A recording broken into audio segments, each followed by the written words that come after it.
Hey guys, I've got a 2005 BMW 645 Ci, and I've been getting these codes of multiple misfires. And so I did some reading, and I do remember that if you aren't putting out enough voltage, your coil packs aren't going to function correctly, and you will get multiple misfires. So the first thing you want to do to check your alternator is to hook up a voltmeter. Let's see here. All right, the first thing you want to do is you want to remove the plate that supports the radiator. So here is the plate right here. You do not need to mess with these screws. These are just tensioning screws that tension down on top of the radiator and fan shroud. So all you need to do is remove these bolts right here. I guess there's 6 of them. And I believe those are a T30,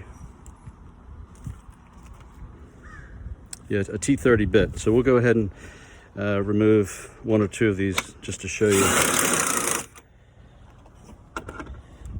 Make sure it's seated properly.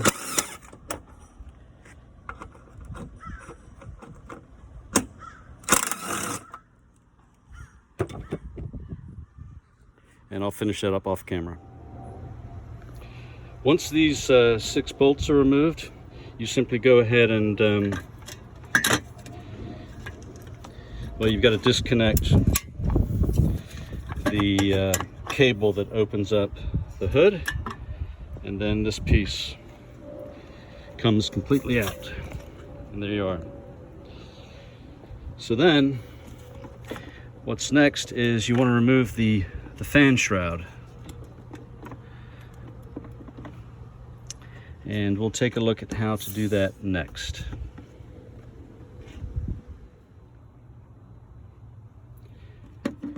Okay, so the next thing you want to do is to remove this cover right here.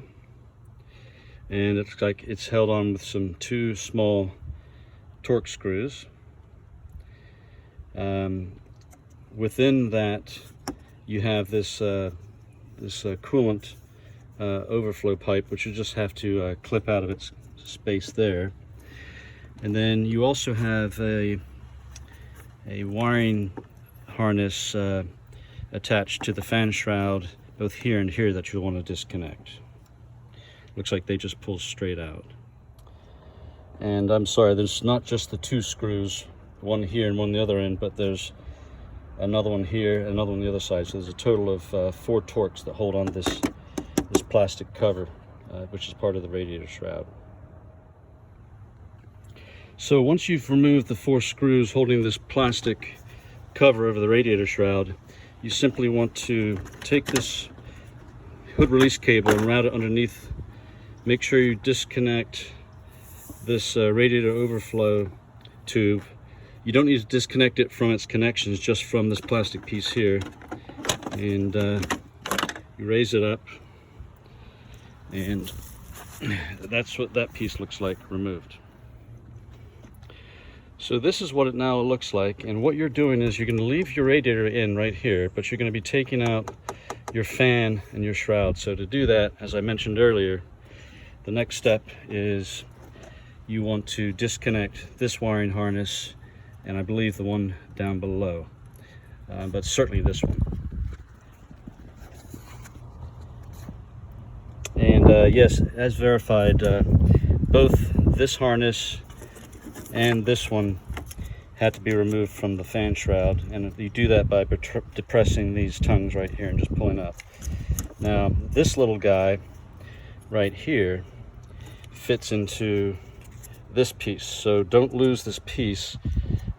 It clips right down into that spot there with these 2 tongs or tabs, something like that, but that's where that goes. So make sure that doesn't fall off and you don't lose it down below. Then to remove the fan and the shroud, you can see there's a little piece that overlaps and hooks onto the top of the radiator here and here. You just want to pull up gently on the fan. It will come up, but there's a little trick on this side. There's a tab about the size of the distance between my thumb and forefinger that actually engages into the some sort of groove down below. What you want to do is you want to fold that tab in. It's on basically a hinge. You want to fold it that way in on, so it's 90 degrees to the fan shroud. Once you've done that, it'll then clear and allow this piece here to come straight up. Otherwise, it's that way, and it'll just hit the underside of the hose and other obstructions. So again, reach down for the tab, rotate it that way. There's not one on the other side, there's only one on the right-hand side. Once you've done that, the fan should be free, the fan shroud should be free and clear to raise directly up. I'll show you what that foldable tab looks like once I've removed the fan shroud from the car. All right, speaking further of the tab, I don't know if you can see it, but there it is right there. That has to fold in towards the windshield, away from you, so that's perpendicular to the fan shroud. Now, it looks like for me to be able to fold that in all the way, I'm going to need to disconnect this top radiator hose so that I can bend the hose that's attached to the big hose out of the way to move that flap. I decided to remove this small overflow hose so that I can get to the bigger hose and remove that more easily. To remove this bigger hose, it's a compression plastic fitting. You take a screwdriver and you put it underneath this metal tab and you just pull it up like so, and that releases the fitting to allow you to pull it away from the radiator. Okay, you can see with the fan shroud removed, you have a lot more room to access the alternator. It's held in place with two 16mm bolts, one there and one there. You have to remove the belt first. The way to do that is to release the tension on the tensioner.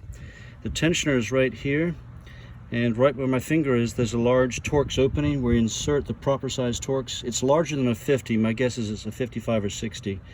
And you want to rotate your lever so that that pulley goes down. So if your extension is like this, you want to move it clockwise to rotate that down. You can then simply remove the belt from the pulley and go from there. Earlier I told you about the flap on the fan shroud. This is the way the fan mounts facing the car. That's the exact installation of it, orientation. And then here's the flap that you have to move perpendicular, I was saying. Otherwise, when you try to raise it up, this will just stick in its place. So you want to remove that to the side, and then the fan shroud simply comes completely out of the car. If you don't happen to have the right size Torx for the belt tensioner, I found that a 10mm Allen key right here fits perfectly. Okay, I now have the belt removed. Here you get a better look of the Torx area. I'd recommend getting the right tool, not using the 10mm Allen key. You don't want to ruin that. But you can see I've got the belt off of the alternator, and I'm going to remove that 16mm nut or bolt and that 16mm bolt. I'll then be able to withdraw the alternator out, and on the back side of that will be a power cable secured to the back of the alternator with a 13mm nut. You want to make note of the orientation of the wire and put it back the exact same way because it can interfere with properly being able to locate the alternator to its mounting points. So I'll go ahead and remove that now. Before removing the alternator, I suggest that you put a piece of cardboard in front of the radiator just to protect the fins, because you will damage them if you're not careful. Here are the two alternator nuts, bolts removed. The longer one goes in the bottom. Obviously, the shorter one goes in the top. Obviously, what I forgot to mention is you want to disconnect your battery so that you don't cause any electrical problems. You've got one wire here. There's a compression tab that you push to remove this wire, and then over here you'll see there's a 1/2-inch nut holding this wire here onto the alternator terminal. Again, note the orientation. It comes in from the top. So you want to make sure you have that bracket facing upwards, and then the opening in the cable for the nut down below that.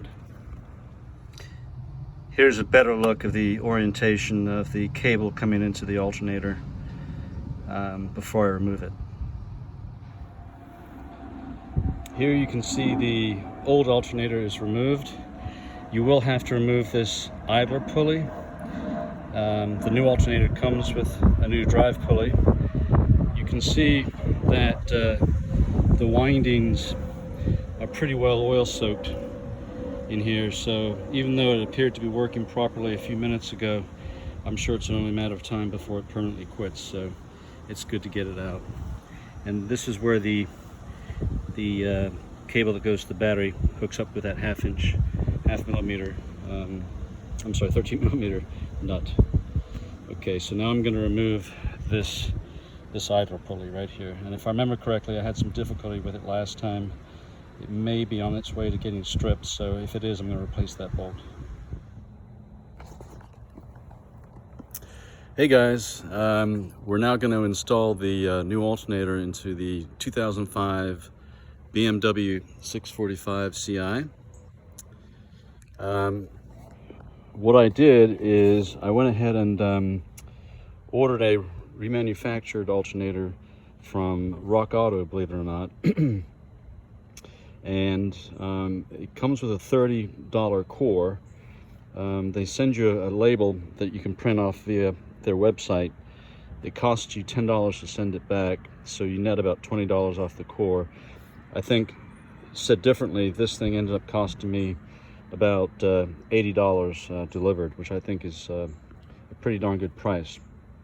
The other thing that I want to talk to you about is it obviously comes with instructions, but one thing that looks to be really interesting is it comes with a 1-year roadside assistance program, and the failure doesn't have to be your new alternator.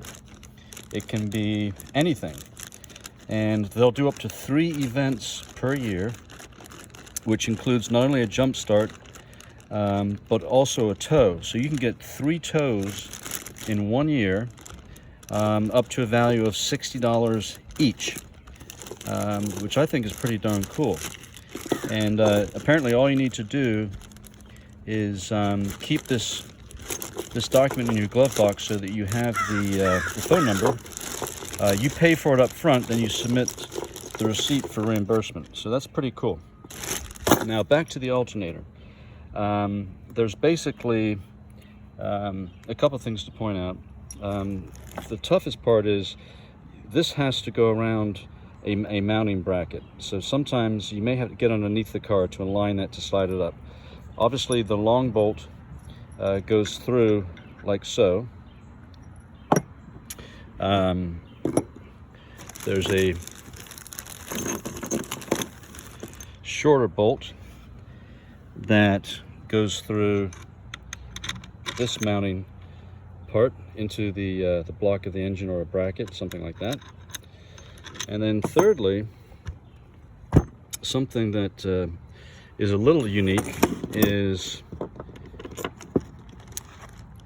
you have an idler pulley.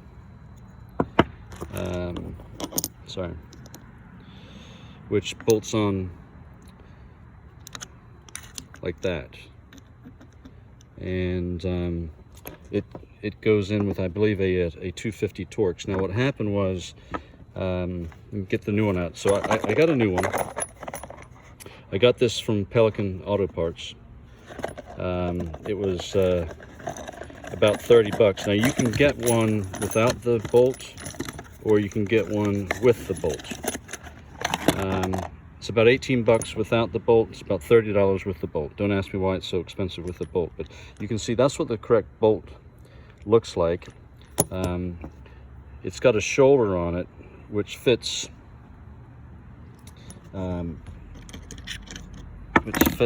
perfectly inside the diameter of this. So you can't just use any other bolt if you shear yours off. Mine was stripped, And luckily I was able to remove the alternator with this pulley on, rather than having to take it off. And I did leave the radiator in. I protected it with cardboard so the radiator does not have to come out. But anyway, I had to drill through this component of the bolt to separate this, which then just comes out by hand because it's no longer in tension. So anyway, I bought the, like I said, I bought a replacement pulley right here, which is probably wise to do anyway because it's pretty darn old and has a lot of service life on it, so it doesn't hurt. And this is OEM. It's made in Germany, so it should last a good long time. It's not a Chinese piece of garbage. But I think for installation purposes, I'm going to put this on after the alternator's in. It's pretty accessible, and I think it'll just be easier for me to get that alternator in without having to finagle with that extra pulley in the way. So just testing it, it looks like, yes, this is a T50 Torx. That's what it takes. So I'm going to go ahead and get started putting this alternator in, and once it's in, I'll update you guys. Okay guys, so you can see I've got the alternator loosely resting on the steering rack down there. Here's the nut that holds the main cable going to the battery. And remember, you want to make sure you put that in the proper orientation. The cable comes in from the top through this slot and then hooks onto the stud. So I'm just tightening that up.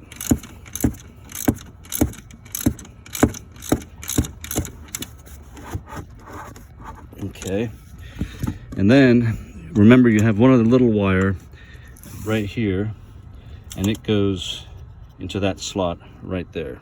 Okay, I'll probably leave that unhooked until I get the alternator into place and bolted, because it's accessible, and I don't want to put any strain on that wire as I'm trying to manipulate the alternator into its final position. On second thoughts, I went ahead and plugged this wire in now because I realized as I was putting the alternator back into its final position, that cable was not going to be accessible. So just had to make a correction there. Okay guys, got the new alternator in with the belt properly routed. Just want to show you now how the fan shroud goes in. There's a slot right here that the plastic on the fan shroud goes in, and also on this side. And then on the sides, if I can find that, yep.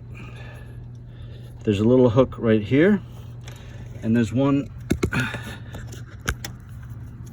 on the other side, right there. You can see that.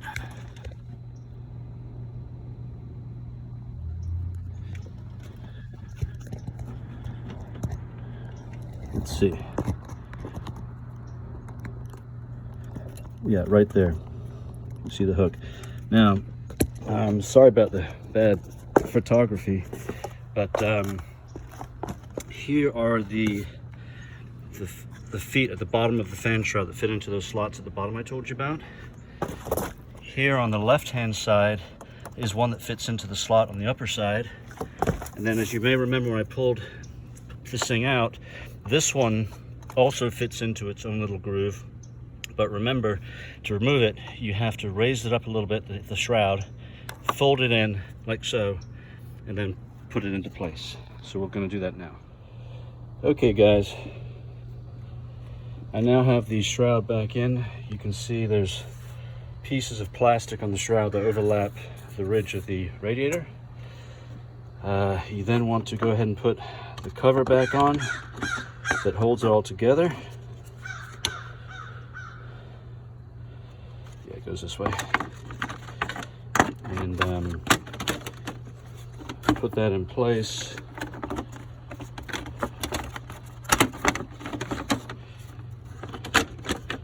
Like so. You want to make sure you get this hood release cable out of the way. Then there's 4 screws, 1, 2, 3, 4, something like that. Let's see. I know one goes here, there. The other one goes on this end right here. It's a little Torx. And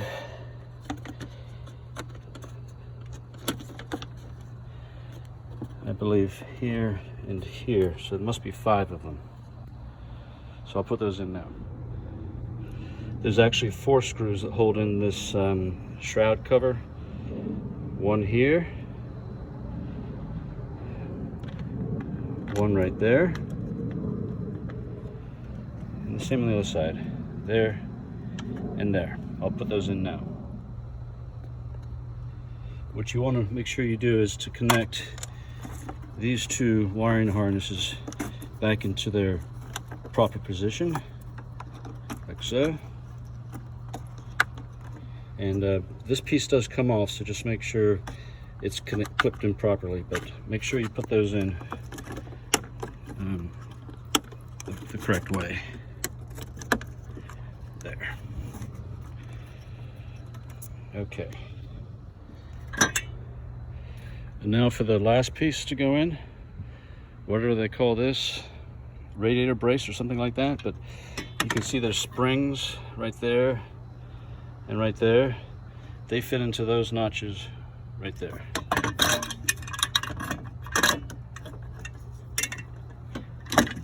Like so. And then you just want to, make sure you get that cable out of the way.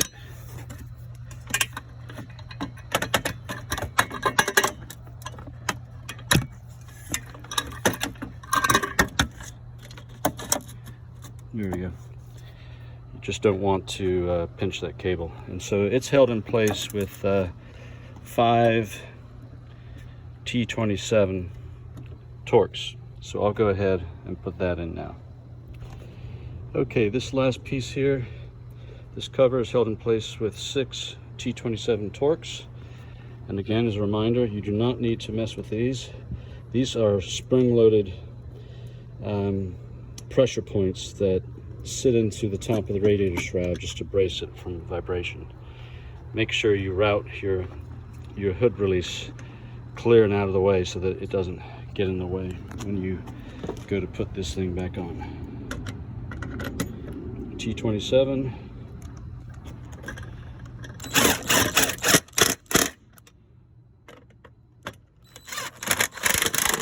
You get the gist of it. Go ahead and reattach the battery.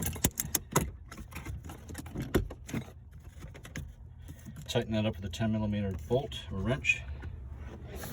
And then also, don't forget to top up your coolant right here, because remember, to get the fan shroud out, you have to remove this hose to move that flap that we talked about on the fan shroud to raise the fan shroud up and out of the way. So remember to put that back on until it's seated properly and put that clip back in place. And again, top up your coolant and don't forget to put the lid over that reservoir. Okay, so got everything back together.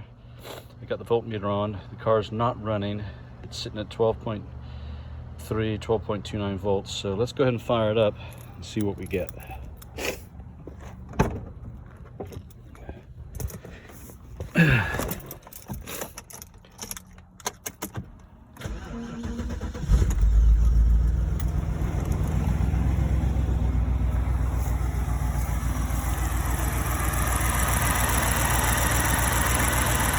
Okay, as you can see, we're now up to 14.3, 14.35. That's good. That's where it should be. So I'm letting the coolant circulate the lid off a little bit, and then I'll be able to put that lid back on, and we should be good to go. Hope this video was helpful, guys. There's the new alternator itself. Something's still squeaking down there. I don't know if it's the tensioner or what, but I'll figure that out.